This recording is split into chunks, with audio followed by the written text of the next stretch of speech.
Hello guys, स्वागत है आप सबका। तो आज हम बात करेंगे अदानी ग्रुप की, और इसके ऊपर जो है, इस रिपोर्ट के ऊपर 2 दिन से जो है काफ़ी हमें कमेंट्स आ रहे थे। और ये 2-3 दिन पहले का ही मामला है। क्या है पूरा मामला, पूरी वीडियो ज़रूर देखें, काफ़ी महत्वपूर्ण हो सकती है। और हेडलाइन को देख सकते हैं कि अदानी को दी गई 108 हेक्टर चरागाह भूमि वापस ली जाएगी। बड़ी ज़मीन है, 108 हेक्टर गुजरात के अंदर। और ये आगे हम देखें, खास करके जो है इसके ऊपर हमने काफ़ी एनालिसिस की, और इसके जो विरोधी है, जो कि कई बार जो है ये बातें करते रहते हैं, उनको मतलब कि इसको आप उसके बारे में जो हम बात करेंगे कि इसके अंदर अगर देखें तो पहले तो हुआ मामला क्या है वो हम देख लेते हैं। कि गुजरात सरकार ने शुक्रवार को उच्च न्यायालय को सूचित किया कि वह लगभग 108 हेक्टर गोचर चारागाह भूमि वापस लेगी। 2005 में राज्य के कच्छ जिले में मुंद्रा बंदरगाह के पास अदानी समूह की इकाई को दी गई थी। सरकार का ये निर्णय नवीनल गांव के निवासियों द्वारा अदानी पोर्ट्स को 231 एकड़ गोचर भूमि आवंटित करने के निर्णय के खिलाफ जनहित याचिका के माध्यम से उच्च न्यायालय में जाने के 13 वर्ष बाद आया है।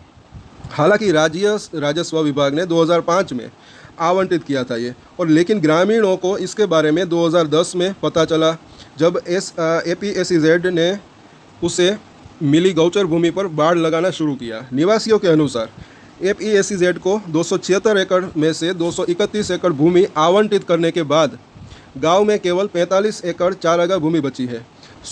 उन्होंने ये भी तर्क दिया कि ये कदम अवैध है, क्योंकि गांव पहले से ही चारागाह भूमि की कमी का सामना कर रहा है। और इसके अलावा उन्होंने दावा किया कि ये भूमि आम है और सामुदायिक संसाधन है। अब यहाँ पर एक जो है सोचने लायक बात है, जैसे कि इनके जो विरोधी है, चाहे अदानी जी के हो या फिर मोदी जी के, वो जो भी बातें करते हैं, तो इसको आप देख सकते हैं। गुजरात के अंदर सरकार किसकी है? अभी अगर बात करें तो बीजेपी की है, और फिर भी जो है ये इनको ये ज़मीन अदानी ग्रुप को जो है वापस देनी पड़ेगी। तो इसको आप देख सकते हैं, क्योंकि कई बार जो है मतलब कि विरोधियों ने जो है आरोप लगाया है कि गवर्नमेंट जो है वो मोदी जी का साथ, अदानी जी का साथ दे रही है, ये कर रही है वो। तो इसको आप देख सकते हैं और सोच सकते हैं, समझ सकते हैं। क्योंकि यहाँ पर सबसे पहली बात तो अगर देखें तो गवर्नमेंट का फोकस किसके ऊपर है? ज़्यादातर अगर देखें तो इंफ्रा के ऊपर, इंफ्रास्ट्रक्चर और ग्रीन एनर्जी के अंदर।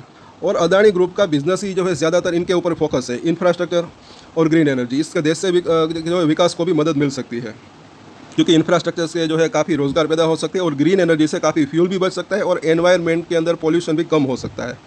तो इसी वजह से कहीं ना कहीं देखिए, मुझे ऐसा लग रहा है कि जो कुछ गवर्नमेंट अगर कुछ इसको मंजूरी देती है जहाँ जहाँ भी बिजनेस के लिए, और वो जो है सिर्फ अदानी ग्रुप को ही नहीं, और भी कंपनियां हैं उसको भी मतलब कि अच्छा खासा लाभ मिल सकता है, क्योंकि गवर्नमेंट का फोकस ही इसके ऊपर है, इंफ्रास्ट्रक्चर और ग्रीन एनर्जी के अंदर।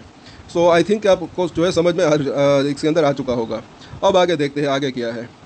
कि यहाँ पर अगर देखें 2014 में राज्य सरकार द्वारा अपने हलफनामे में कहा गया था कि डिप्टी कलेक्टर ने चरागाह के लिए अतिरिक्त 387 हेक्टेयर सरकारी भूमि देने का आदेश पारित किया था, जिसके बाद उच्च न्यायालय ने जनहित याचिका का निपटारा कर दिया था। हालांकि जब ऐसा नहीं हुआ तो उच्च न्यायालय में अवमानना याचिका दायर की गई।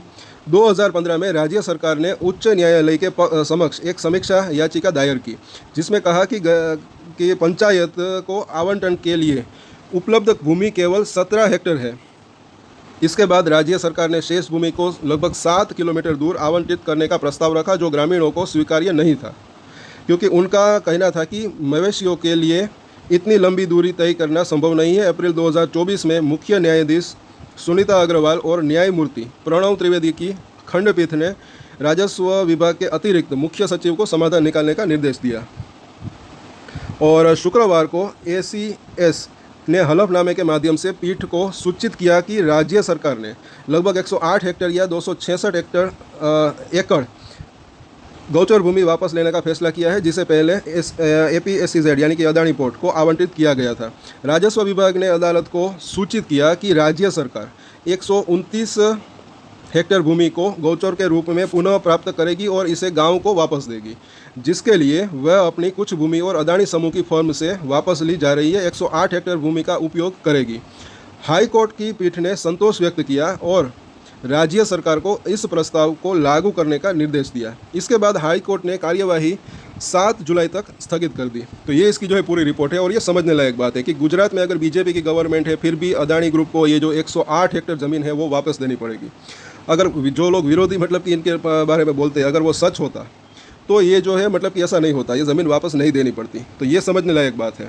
और एक चीज़ और है, जिनको नहीं पता उनको मैं बता दूं कि अदानी ग्रुप का अगर बात करें, अदानी एंटरप्राइज का QIP आया था, अगर आपने पता होगा 2023 में, तो वो भी उन्होंने वापस ले लिया था जब शेयर के प्राइस जो गिरे थे, हिडनबर्ग की रिपोर्ट आई थी तब।